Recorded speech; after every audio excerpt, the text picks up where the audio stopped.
Jodhpur range की secular team का झाड़ू फेरो अभियान परवान पर है। समाज के कूड़े, कचरे, करकट को उठाकर बीन कर डस्टबिन में उनकी मंजिल तक पहुंचाने का काम चरम पर पहुंचा हुआ है। और उसी की अगली कड़ी के रूप में ऑपरेशन अस्मित भ्रम और ऑपरेशन भलाल देव चलाकर लंबे समय से फरार दो कुख्यात अपराधी विष्णु पुत्र पप्पाराम निवासी पिपाड़ और भैरूलाल पुत्र मांगीलाल निवासी निम्बाहेड़ा चित्तौड़गढ़, इन पर 65,000 रुपये का इनाम घोषित था।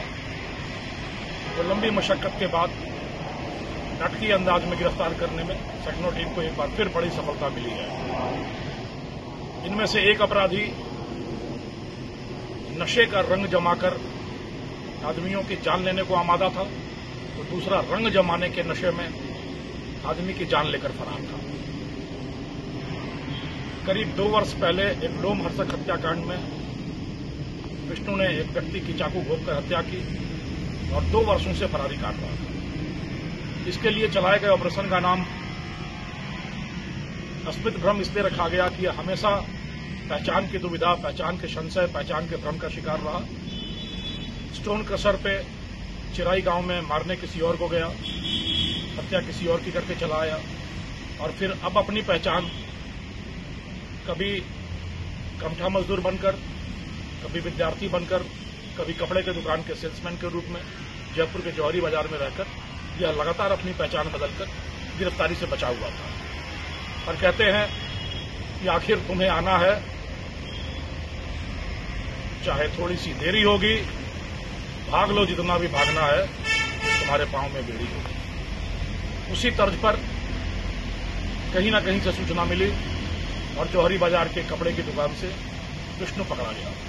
तो दूसरा भैरूलाल जो मादक द्रव्यों का बड़ा तस्कर था, चित्तौड़गढ़ से मारवाड़ के इलाके में सप्लाई करने का काम करता था, वह भी स्थानीय होने के चलते वहां लगातार भागता रहा, लंबे समय से भागता रहा। और जब भागते भागते थक गया तो खाटू श्याम बाबा की शरण में गया शांति की तलाश में, और वहां से लौटते समय बाबा ने चाहे उसे शांति दी या नहीं दी, पर उसके भागते कदमों को आराम जरूर दे दिया।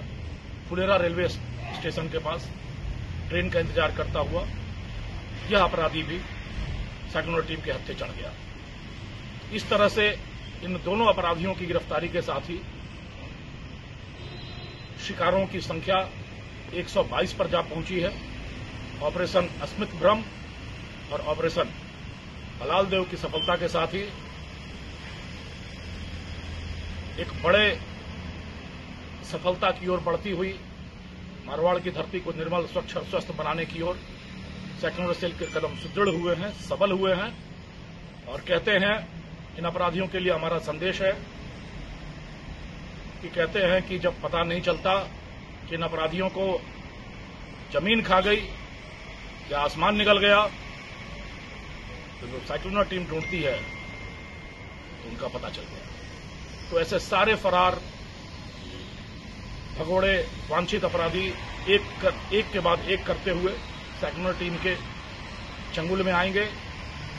बेहतर होगा कि वो पहले ही पश्चाताप करें, अपने पापों का फल भुगतें और समाज की मुख्य धारा में शामिल हों। एक बार फिर निर्मल, स्वच्छ और स्वस्थ होती मारवाड़ की धरती को सलाम और शानदार कार्रवाई के लिए सेक्युलर टीम का अभिनंदन। धन्यवाद।